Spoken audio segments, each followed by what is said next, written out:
Hey, it's Kristina Hess, licensed dietitian nutritionist. Today I want to talk to you about intermittent fasting. It gets a lot of attention, right? It's one of the simplest and most effective ways to create a healthier relationship with food.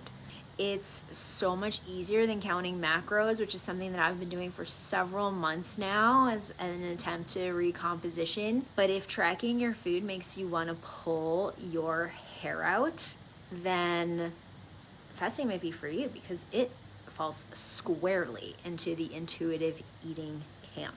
Now, one of the most popular methods is the 16-8, right? That's 16 hours of no eating and an 8-hour eating window. And these people are typically skipping breakfast, eating lunch around noon, and then finishing up dinner by 8 p.m.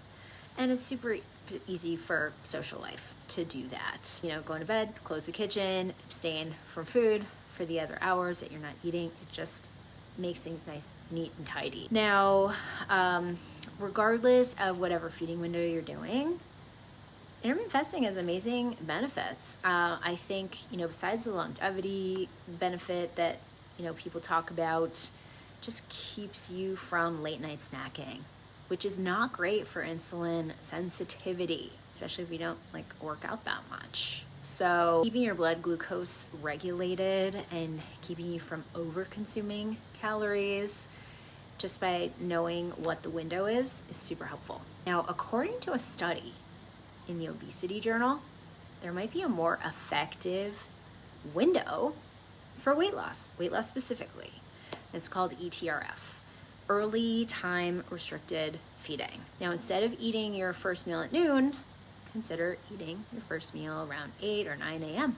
This way you are eating breakfast, but reducing your 8-hour eating window to a 6-hour eating window and finishing super early in such a way that you've probably never stopped eating before. I can hear the objections already, won't this type of eating, reducing from an 8-hour eating window to a 6-hour eating window, make me exponentially hungrier?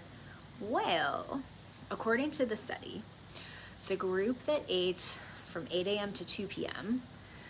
versus the group that had a 12-hour eating window of 8 a.m. to 8 p.m. had a lot less hunger. They had more regulated ghrelin, which is the hunger hormone, and they lost 30% more weight, even though the two groups had the same calories, same amount of food, and it wasn't a special protocol. It wasn't low carb, wasn't keto, paleo, vegan.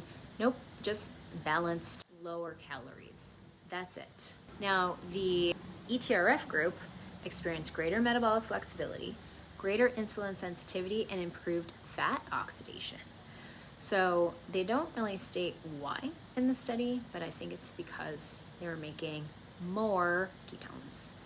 And I know that when I'm in ketosis, it blunts my hunger big time. If you try experimenting with ETRF, I definitely want to hear in the comments how you do. I personally have experimented with a 10 to 4 eating window. I love it. I love waking up, feeling, like the flat tummy.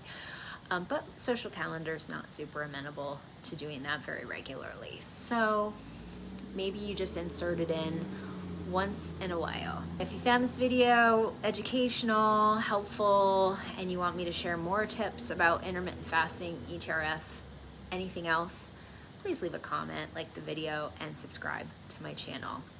Stay healthy, and until the next time, take care.